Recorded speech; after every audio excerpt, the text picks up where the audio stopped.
Bonjour à tous, chers abonnés, bonjour à tous ceux qui me suivent. On est là pour le pronostic du quintet de demain qui sera à Lyon-Paris. On va pas faire l'arrivée d'aujourd'hui parce que ça court dans une demi-heure. Donc j'ai pas encore l'arrivée d'aujourd'hui. Donc on s'en va demain. Lyon-Paris, ça sera la réunion 1, la course 3. Donc c'est du plat 1600 mètres, c'est Spartan, 53 000 € d'allocation, c'est un handicap divisé avec une corde à gauche. Donc c'est sur l'herbe et le terrain est annoncé souple.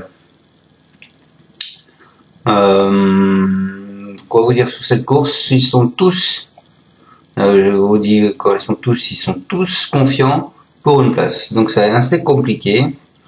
Mon indice de confiance sera que de 2 sur 5. Ensuite vous avez Richter qui a mis 2 chevaux dans cette course, il a mis le 1. Tord Lighting et il a mis le 13 Olympique Mancini. Voilà. Allez, on va partir avec mon prono. Avant, je vais vous donner les favoris de la presse. On n'a pas de passé de course puisque s'il n'y a pas eu de course, il n'y a pas eu de passé de course sur cet hippodrome. La course de référence c'est celle du 21 avril. Vous aviez Roftop qui avait fini 8e le 13 du jour. Vous avez Gaylor qui avait fini 5e le 2 du jour. Et vous avez No Limit Dream qui avait fini 1er et c'était le 12. Les favoris de la presse, donc vous avez le 2, le 6, le 1, le 14, le 4, le 8, le 11, le 10, le 12, le 7, le 3, le 13, le 5, le 15, le 9 et le 16. Allez, on est parti avec mon prono.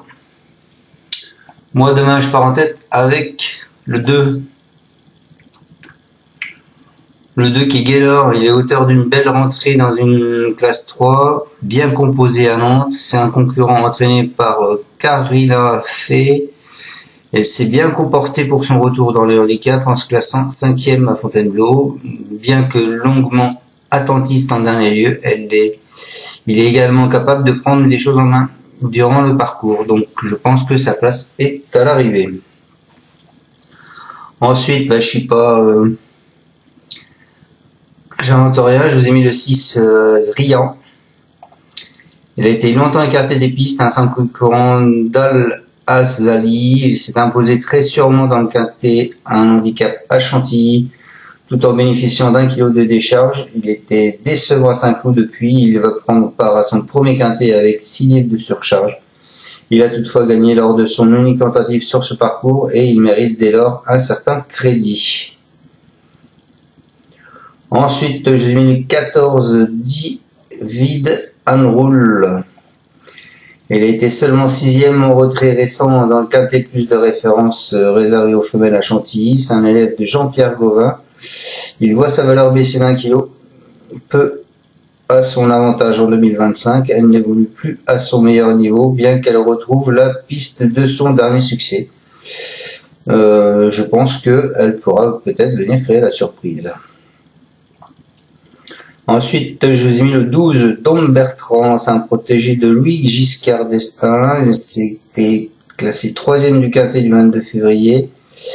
Il n'a toutefois pu répéter lors de sa sortie suivante à Saint-Cloud. Il s'est depuis honorablement comporté sur ce même parcours dans une épreuve moins relevée.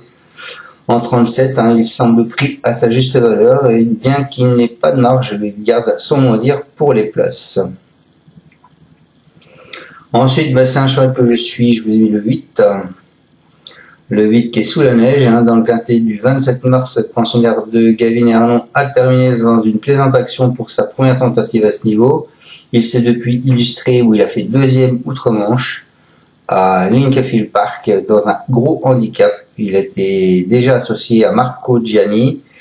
Il est en forme et compétitif à cette valeur. Il pourrait mettre même tout le monde d'accord.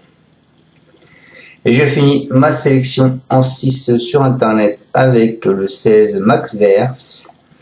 Il est vainqueur d'une 2e épreuve le 25 mars, un représentant de Goosery Racing. Il a toutefois été pénalisé de 5 livres. Il n'a pas pu confirmer puisqu'il a fait 7e au dernier lieu sur cette piste. Malgré tout, il fait preuve d'une certaine régularité. Il est associé à Christian Numero. Je pense que comme d'autres, il vise une place. Voilà, donc soyez très prudents dans vos jeux, comme je vous l'ai dit, hein, ils sont tous confiants. Même Richter est confiant avec son 1 et son 13. Voilà. Le 11, c'est pareil. Hein, Yvonne Volmer est très confiante avec son Glorywood, le 11. Hein. Vous avez aussi Roustoff, le 14, hein, Johan Bonnefoy, qui dit qu'une place est à sa portée. Après, voilà. Donc, méfiez-vous de tous ces chevaux-là, parce que ils sont tous confiants. Même Joe Spirit, qui a déjà classé, Joe Spirit, c'est le 3. Il a déjà couru en listed, hein, ce cheval. Il avait fini 5e d'une bonne listed, hein, parce qu'il y avait Verbois qui était arrivé premier, Short Final qui est arrivé 3e. Lui, il est arrivé 5e, donc il peut aussi créer la surprise. Et Pierre Sigaud nous dit qu'il est à racheter, hein, donc j'en attends un bon comportement, d'autant qu'elle a très bien travaillé samedi. Donc vous voyez, c'est assez ouvert, je pense, ce quintet demain. Donc faites des petits jeux. Je pense que 2-6 c'est des bonnes bases, et encore quoi que voilà. Après, ce sera à vous de faire vos choix. Mais c'est un quintet qui est très compliqué. Je vous souhaite à tous une excellente fin de journée. Passez un bon 8 mai. Et on se retrouvera demain pour le pronostic du quintet de vendredi qui est à Vincennes en nocturne. Salut à tous, merci de me suivre. Ciao, ciao. Tu es parieur hippique, tu as forcément besoin de la Kazakh. La Kazakh, c'est l'outil indispensable des parieurs hippiques, avec plus de 60 filtres en temps réel et la possibilité d'affiner tes pronos et trouver ton cheval gagnant.